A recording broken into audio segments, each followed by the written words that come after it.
Baik, Bapak Ibu, Shalom. Shalom. Ya, selamat siang ya.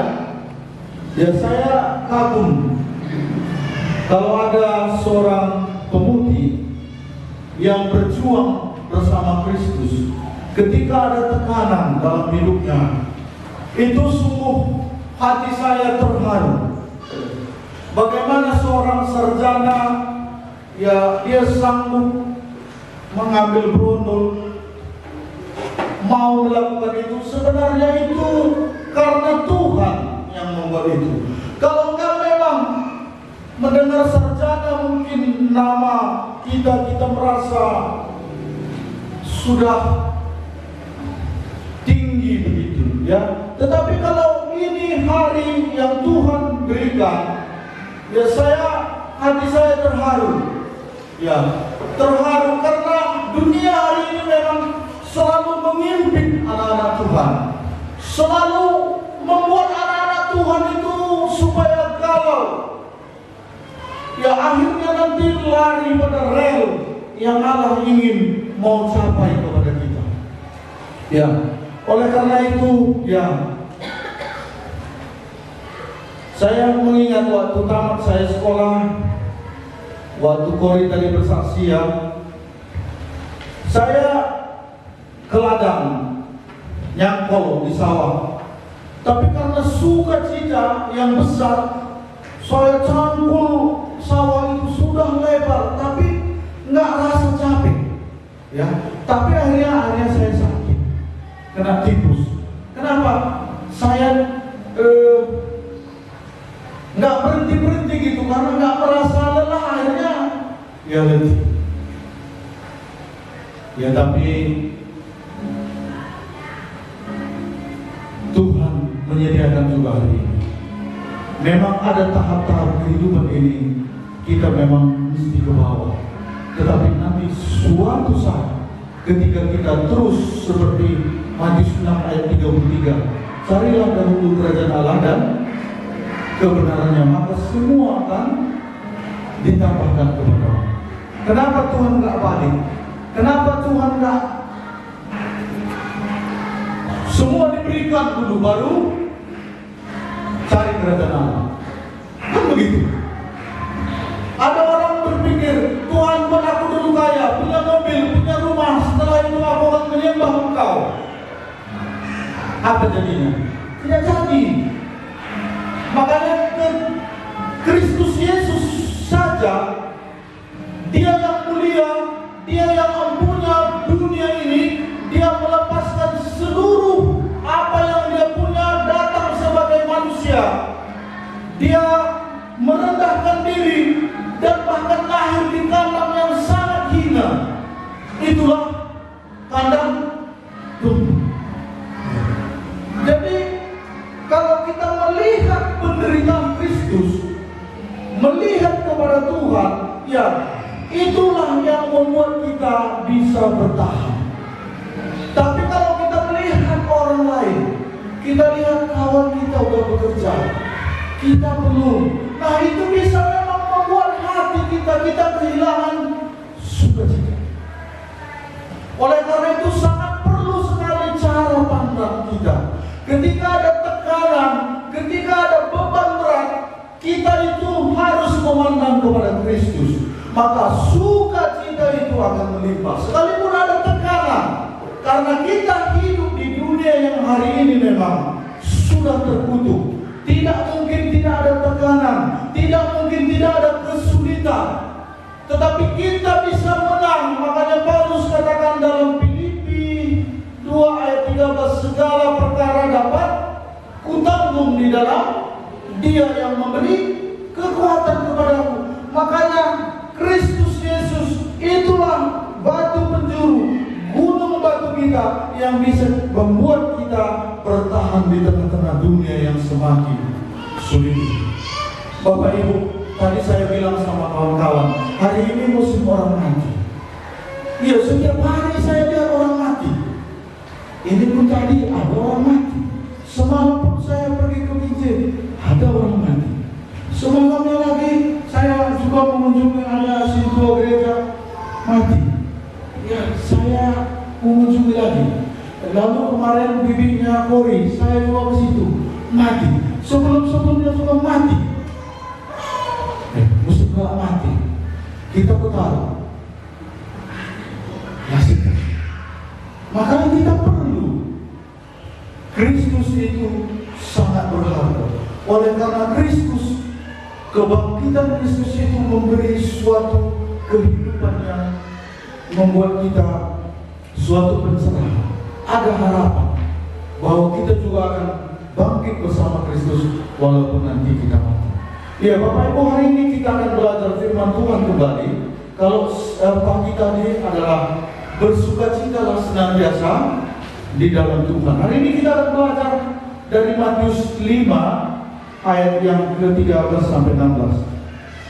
Sesi 2, ya kiranya Tuhan nanti boleh berbicara kepada kita, karena memang saya menggumulkan firman ini. Tuhan, bagaimana ini? Sehingga Tuhan menaruh pada 2 sesi ini berbeda firman Tuhannya. Ya, mari kita lihat Matius 5 ayat 13 sampai yang ke-16. Adalah garam dunia. Jika garam itu menjadi tawar, dengan apakah ia diasinkan? Tidak ada lagi gunanya selain dibuang dan diinjak orang. Kamu adalah terang dunia. Kota yang terletak di atas gunung tidak mungkin tersembunyi. Lagi pula orang tidak menyalakan pelita dan meletakkannya di bawah gantang, melainkan di atas kaki dia, sehingga menerangi semua orang di dalam rumah itu. Demikianlah hendaknya terang bercahaya di depan orang, supaya mereka melihat perbuatanmu yang baik dan memuliakan Bapamu yang di sorga. Ya, demikian firman Tuhan.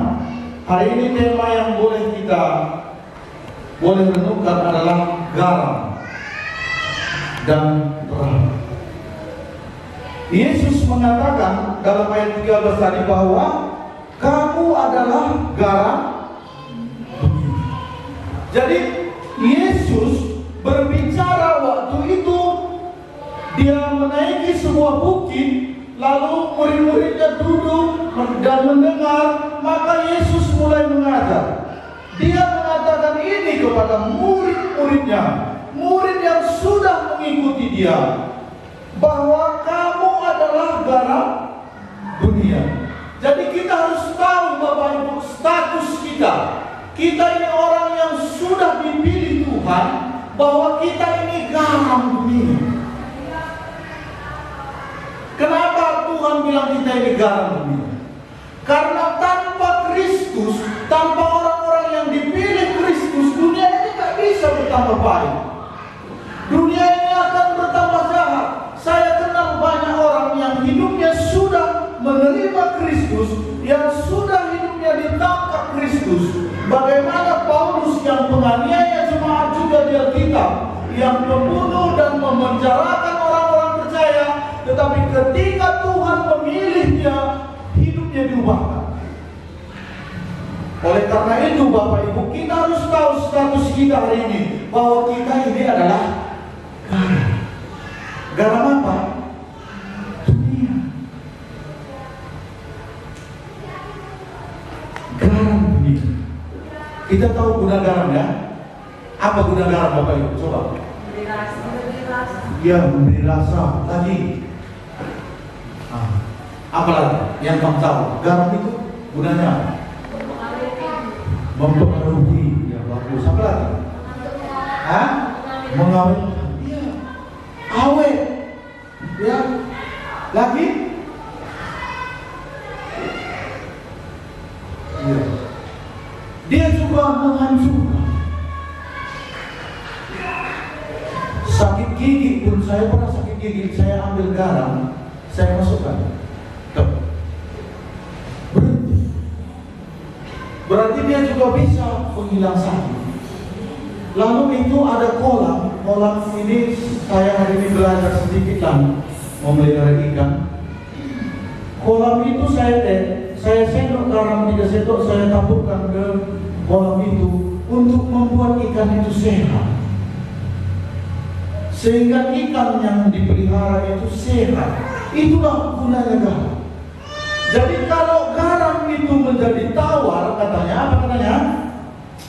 Jika garam itu menjadi tawar, dengan apakah ia diasinkan? Tidak ada lagi gunanya selain dibuang dan diinjak orang.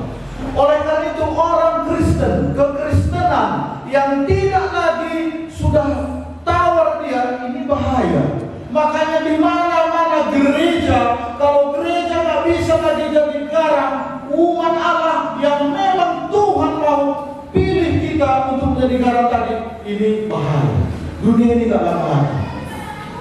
Makanya keutuhan dunia ini sebenarnya di tangan kita, orang Kristen. Makanya kita harus jadi garam. Garam tadi pengawet, membuat sehat, membuat sayur juga apa? Enak. Coba kamu masak sayur gak taruh garam, gimana? Iya, gak enak. Hambar ya. Jadi inilah guna garam. Garam itu uniknya, saya melihat cara kerjanya. Kalau dia diletakkan di mana dia akan mengasini yang di dekatnya dulu. Jadi nggak mungkin garam itu kalau di sini diletakkan langsung asin di sana. Jadi prinsip kerja garam saya melihat dia seperti spiral. Ya, dia akan mulai begini dari kecil lalu begini. Makanya kesaksian kekristenan yang benar adalah seperti garam juga. Dia harus mulai dari keluarga terdekat, lalu berkembang. Makanya Tuhan Yesus katakan, kamu akan menjadi saksiku di Yerusalem, Yudea, Samaria, bahkan sampai ke ujung bumi. Kisah Rasul 1 ayat 8. Jadi dia spiral terus. Adalah melala Kristen menghuni ya mangkala mandi jaunan kontak. Saya pernah pergi suatu kampung orang Karo, dia majelis, lalu dia rajin sekali melayani, ikut pendeta. Tapi di rumahnya saya dengar waktu saya di samping rumahnya, karena rumah mama dekat dengan rumah dia dekat dengan rumah mama saya begitu. Saya dengar keluar semua bahasa hewan. Anak-anaknya pun begitu. Wah, makanya bahaya. Kalau kita orang Kristen ini nggak jadi garam, di mana kita Tuhan tempatkan? Bahaya. Kalau kita salah, Tuhan akan berbicara. Itulah tandanya kita sudah dalam Kristus. Nggak mungkin kita juga pernah salah jatuh. Tapi kalau kita salah, Roh Kudus akan berbicara sehingga kita bisa berdamai dengan orang lain. Jadi siralah nemasin. Adalah nemasin sirai bahaya. Lama ini gunakan yang baik. Tidak ada lagi gunanya selain dibuang dan diinjak orang. Tidak ada lagi. Makanya hari ini saya melihat kekristenan banyak orang kecewa. Ya. Sukacitanya pun nggak nampak lagi. Waktu ada pengukuran kemarin Sintua di gereja di tetangga kita kemarin, saya di situ, pendeta di situ. Situa situ yang ada lagi istilahnya mereka katakan apa?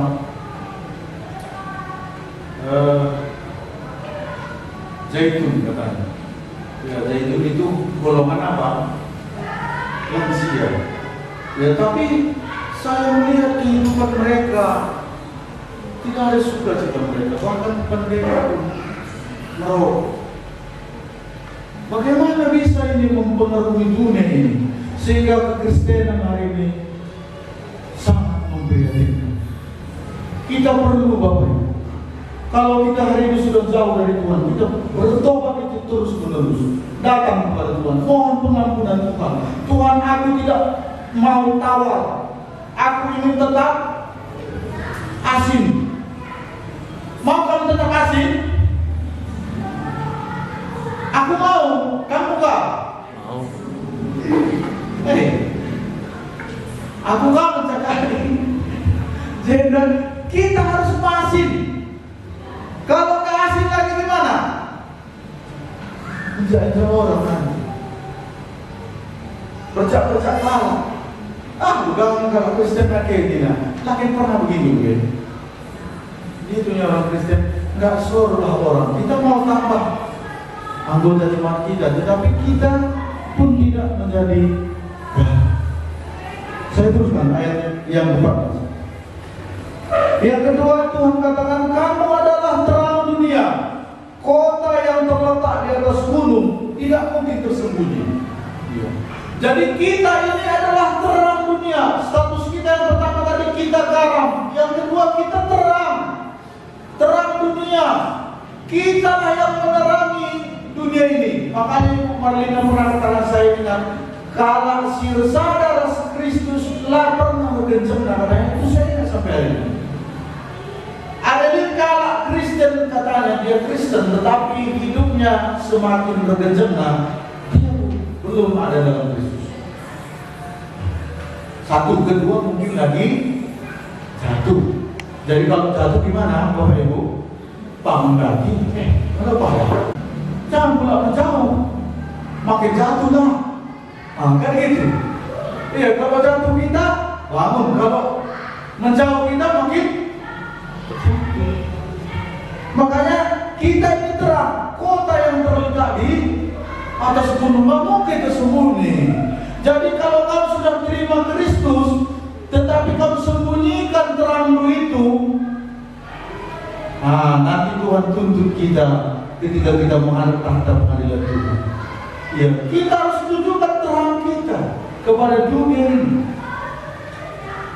Saya kalau pagi-pagi itu, kalau dulu kami tinggal di Diski sama Mama Johnson, sering saya di sawah jalan mana itu, mungkin Mami tahu, yang pernah ada sungai itu Mama Nondong Joya. Karena ada sawah itu yang mau ke kuburan itu Mami. Saya sering di situ pagi-pagi, saya tengok penatapan yang di Brastagi. Nampak. Jadi begitulah terang orang Kristen itu harus nampak. Saya lihat penatapan itu dari situ nampak. Sehingga saya diingatkan Tuhan, begitulah kita ini kota yang terletak di atas gunung, tak mungkin tersembunyi. Maka waktu saya lihat dari sawah itu, waktu hari cerah pagi-pagi waktu itu saya spot ya, saya nampak penatapan itu dari situ. Waduh, indah sekali sekali. Jadi kita ini memang terang dunia, kota yang terletak di atas gunung dan tidak mungkin tersembunyi. Ya, terang itu Bapak Ibu seperti lampu ini. Terang itu kalau ada dua terang di sini, saya sering perhatikan renungkan ini. Terang ini dengan ini kalau dia sama-sama nyala, nggak lasian tuh, ngerti kamu? Laruan. Itulah kalau bercahaya.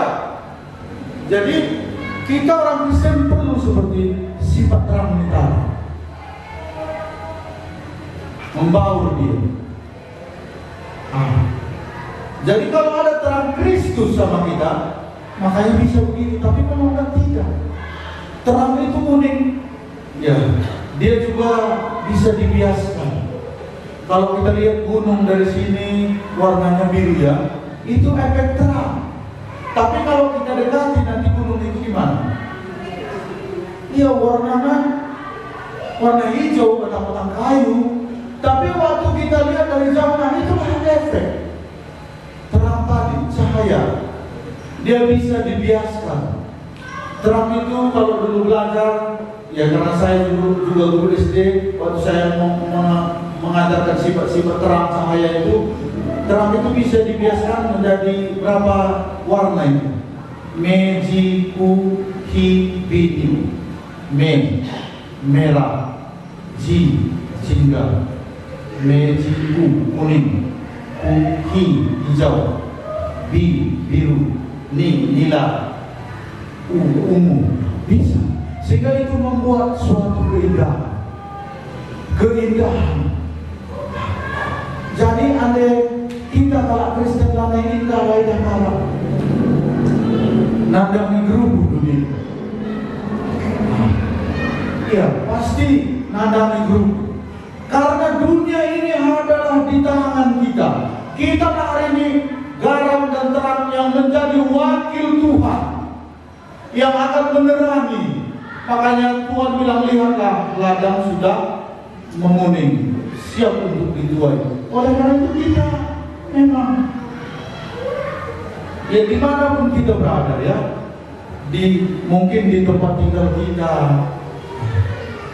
mungkin di tempat kita kerja, kita garam tadi, kita lah terang.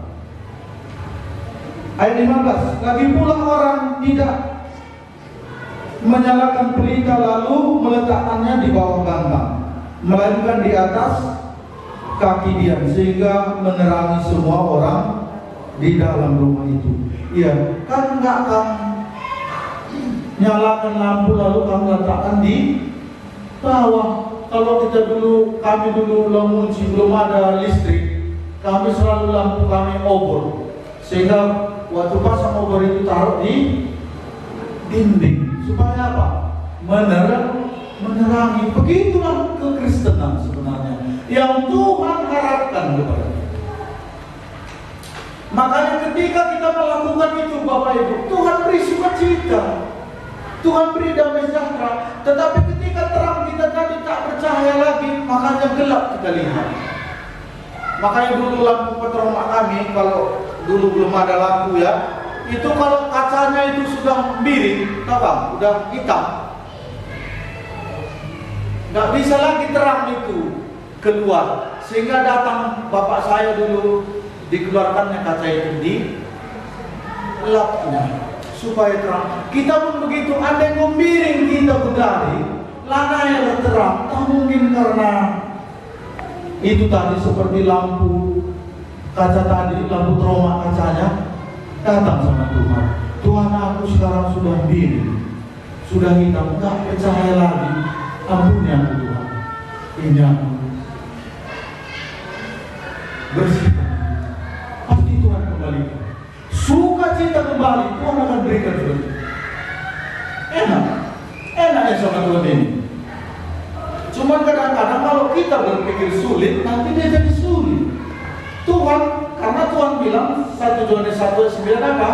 Jika kita mengaku dosa kita, Dia adalah setia dan adil. Tuhan itu setia, Dia adil. Yang nggak setia itu kita selalu. Dia setia, Dia adil, Dia akan mengampuni segala dosa kita dan menyucikan kita dari segala kejahatan. Tuhan setia. 1 Yohanes 1:9. Ya. Oleh karena itu Bapak Ibu, firman Tuhan hari ini mengingatkan kita bahwa status kita adalah pertama tadi apa? Sirah. Kamras aku sirah. Kamras aku terang. Jadi terang kita harus bercahaya. Sebab begitu kata firman Tuhan ayat 16, demikianlah hendaknya terangmu bercahaya di depan orang. Demikianlah hendaknya terangmu bercahaya di depan orang, supaya mereka melihat perbuatanmu yang baik dan memuliakan Bapa di surga. Jadi Bapa di surga akan dimuliakan ketika terang kita terlihat. Tetapi ketika terang kita tidak terlihat, Bapa di surga akan dicela. Bagaimana kalau Kristen? Saya pernah gagal waktu itu Bapak Ibu. Waktu mula saya bertobat, ada kakak ipar saya di Medan. Waktu itu abang saya tabrakan. Karena tabrakan patah kakinya, dia nggak bisa bekerja. Di rumah saja. Sementara istri abang saya itu juga dia di rumah aja, nggak kerja. Waktu itu ya mama kan susah apa, lalu jemur padi lah kami. Setelah jemur padi, ayam banyak situ makani padi tadi. datang saya. Wah, ini hati saya ini marah-marah sama kakak ipar. Berubah mana bela terarapkan? Kan kita sudah apa itu ya? Nah, jadi kita mau supaya karena dia sudah kerja, abang sakit, ya mau ya masak. Musim ayam pun gak bisa. Ya akhirnya terjadi pertengkaran dengan dia. Apa kata kakak saya? Gitunya rupanya orang Kristen. Tadi baru PA, sekarang kok gitunya udah. Kan sakit tadi kan? Enggak mau melihatkan Bapak di surga. Kan sering kita diteror orang begitu. Oh gitu, baru PA tadi udah marah-marah katanya. Kamu gak pernah begitu? Gak pernah dibilang orang gitu? Sama di rumah dulu ini, gak usah tahu. Nah, gitu orang Kristen sudah. Kan sakit hati ya, itulah gak dimuliakan lagi Bapak di surga tadi. Ya ini saya datang sama Tuhan, akhirnya bahkan saya gara-gara itu kan saya melarikan diri lah dulu, akhirnya datang Bapak dulu. Saya numpang dulu di Namo Jawi, lalu datang bapak saya, mama saya, karena itu memang di pasar satu itu dulu itu rumah abang saya. Lalu dia kami bayar dulu rumah di Namo Jawi itu dengan harga 3,5 juta. Dan tapi peristiwa itu melukai hati saya. Kenapa saya waktu itu seperti itu? Tapi saya datang kepada Tuhan, akhirnya sukacita saya dipulihkan Tuhan. Jadi kadang-kadang dalam bicara kita bukan bisa kita cepat ceplos. Makanya perlu bina hubungan dengan Tuhan. Saat teduh baca firman Tuhan. Kalau nggak terkontrol. Tuhan Yesus itu rem kita. Kalau kita nggak baca firman Tuhan, ya kelaparan. Nanti kita nggak terkontrol, nggak ada remnya. Kalau kereta nggak ada remnya gimana? Gimana? Bahaya. Ya. Kalau nggak ada remnya kereta itu, bahaya kan? Jumpa jurang, iya cepat. Ini cepat kan? Tahu loh? Kayak mana itu? Makanya kalau jumpa jurang berarti jumpa tantangan, jumpa yang membuat kita menjengkelkan kita tadi langsung makanya perlu firman Tuhan ini penolong kita. Firman-Mu itu kata Daud, pelita bagi kakiku, terang bagi jalanku. Tapi kalau kita nggak mau membaca firman, nggak ada kekuatan kita. Oleh karena itu Bapak Ibu, inilah firman Tuhan yang boleh kita pelajari pagi ini. Kita renungkan, kita lakukan. Firman Tuhan ini untuk saya juga. Untuk saya. Berbicara di depan ini tidak ada pengaruhnya. Hanya 40%. Kesaksian hidup 60%. Maka ketika kita berbicara kepada orang, hidup kita tidak berpadanan dengan itu, Bapak di surga tidak akan menjadi. Tapi ketika kita jatuh, ya datang. Amin. Mari kita berdoa. Tuhan Yesus, kami bersyukur kepada-Mu bahwa Engkau mengutus kami di dunia yang gelap untuk menjadi garam, untuk menjadi terang. Oleh karena itu Tuhan, biarlah firman-Mu ini mengingatkan kami, supaya dimanapun kami berada Tuhan, sebagaimana Tuhan mau kepada hidup kami mengingatnya, mengingat perintah Tuhan ini bahwa kami adalah garam. Jika garam itu menjadi tawar, maka tidak ada lagi gunanya selain diinjak, dibuang dan diinjak seorang. Oleh karena itu Tuhan, ini kami. Kalau ada umat-Mu hari ini yang jatuh ke dalam dosa, Tuhan pulihkanlah, supaya terangnya kembali boleh bercahaya. Kalau ada umatmu hari ini yang mendengar firman, kembalikanlah sukacitanya, supaya tetap dia bersukacita di dalam Tuhan. Sekalipun ada badai, ada tantangan, kami harus tetap memandang kepada Tuhan, supaya terang kami tadi bercahaya. Terima kasih Tuhan Yesus. Inilah doa kami. Dalam Kristus Yesus kami berdoa. Amin.